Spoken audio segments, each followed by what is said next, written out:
thank Her Excellency Samia Suluhu Hassan for calling out activists who wanted to go and disrupt the peace in Tanzania. In fact, should have detained and prosecuted them because they have taught this country bad manners, Mr. Speaker.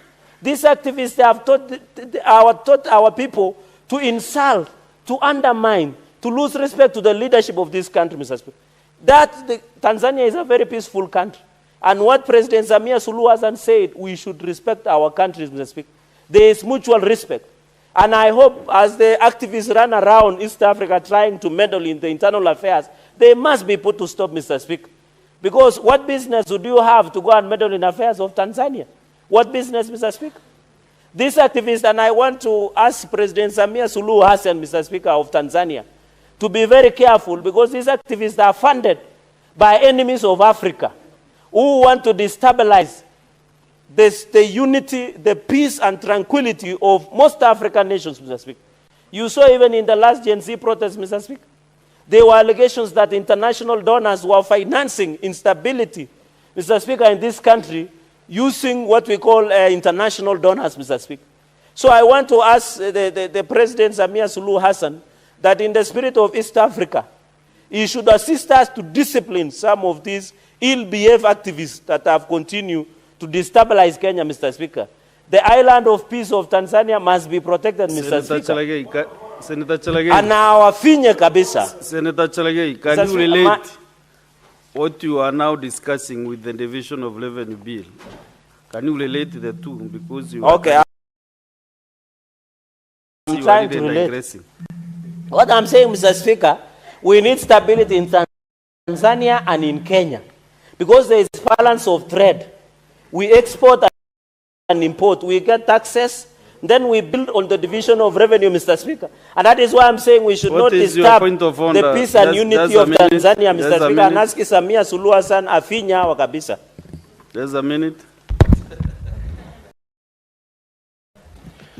Mr. Speaker, this is a very serious flaw in this House, Mr. Speaker. And, Mr. Speaker, this is on 105 in the statement of facts.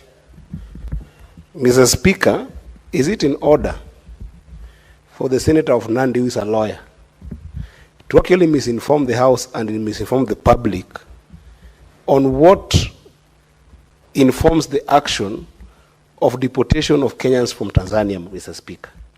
Mr. Speaker, if you look at Article 104 of the EAC Common Market Protocol of 2015, it expressly says and guarantees the freedom of movement of service, labor, and goods within the East African region. If you look at the treaty, Mr. Speaker, that was established in 1999, Mr. Speaker, it allows the tenets of democracy to actually permeate in the region entirely, Mr. Speaker. How can Senator Cherargei allow the existence of those treaties, Mr. Speaker? This is something that must be condemned and is not right and could actually lead to reciprocation by Kenyans for other members, Mr. Speaker. So is it factual that that's the tenets of our democracy, Mr. Speaker, that dictatorship in Tanzania is exclusive to our dictatorship in the country? Senator Cherargei has heard you. Let him respond. The Senator Eddie should withdraw and apologize. There is no dictatorship in Tanzania because they do elections regularly. Correct. So it is very wrong. Mr. Speaker, I wanted to answer point of order and after. 1 minute? Yes. So he must withdraw and apologize because Samia Suluhu Hassan, president, she has been elected to be in that office alongside the late Magufuli. Number 2, under the EAC treaty, it talks about goods and services. Martha Karua and other busybody activists are not defined as goods and services. Unless I got it, the treaty of 1999. Goods, services, and labor. And which labor was a busybodies activist? The Martha Karua and Boniface were taking to Tanzania, Mr. Speaker. And NGO money and cloud chasing in TikTok and Facebook, Mr. Speaker. Mr. Speaker, with those many remarks, I submit and I pray that we go to mediation, Mr. Speaker. Mr. Speaker, I shall not be intimidated. These are people who are financed by NGOs, Mr. Speaker. I will not be moved. If they have eaten NGOs money from Soros, Mr. Speaker, I should ensure. Senator Cherargei, you have finished. Assume your seat. Okay. Senator Mboni. Yes. Mr. Speaker, with all due respect, I think, however emotional we can become during debate, but we must uphold parliamentary language. Mr. Speaker, Mother Karua is an honorable member who has served this republic, not only in this house, but also in cabinet.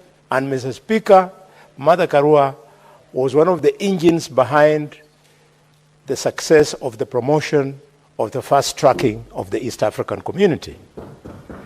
Mr. Speaker, for the Senator of Nandi to call Mother Karua and Professor Willie Mutunga as busybodies should not reflect anywhere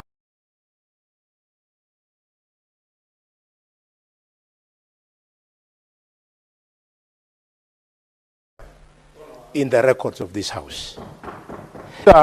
You'll have so time. What is out of order, Senator Boni Karua? In fact, I'm on point of order. Because you are now also trying to do a debate. So what is your point of order? Be specific. Yes. The point of order is the Honorable Senator, in order to use unparliamentary language, and I've specified calling distinguished Kenyans busybodies, is in order. Mr. Speaker, I demand that he withdraws and apologizes abundantly to William Tunga, Professor, and Mother Karua. I would forgive him if he's talking about people like Boniface Mwangi. That's okay. But not these two characters, these distinguished Kenyans, Mr. Speaker. Yes, Senator Cherargei.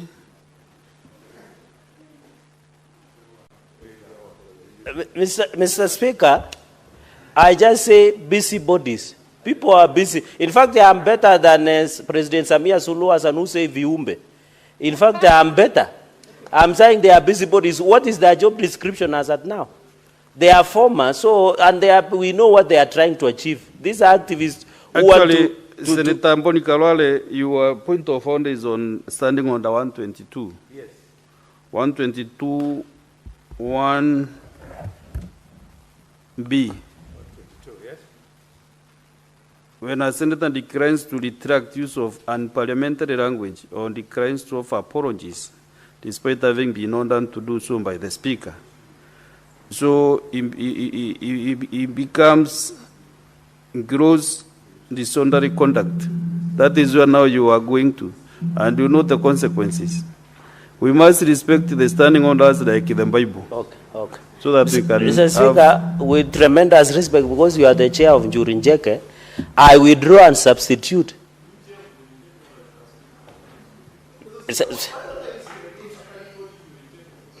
It's a respected house of decision among the American community. It's a yes. Council of Elders. Council of Elders, it is recognized under the Constitution. One of them actually revamped. And I was there. Yes. In fact, when I was there with you, the Cherargei went into a trance as you approached to address them. So I have every right to ensure that Mr. Speaker, I withdraw the word busybody and good for nothing individuals, Mr. Speaker. Thank you. The Senator Olekina Rendam.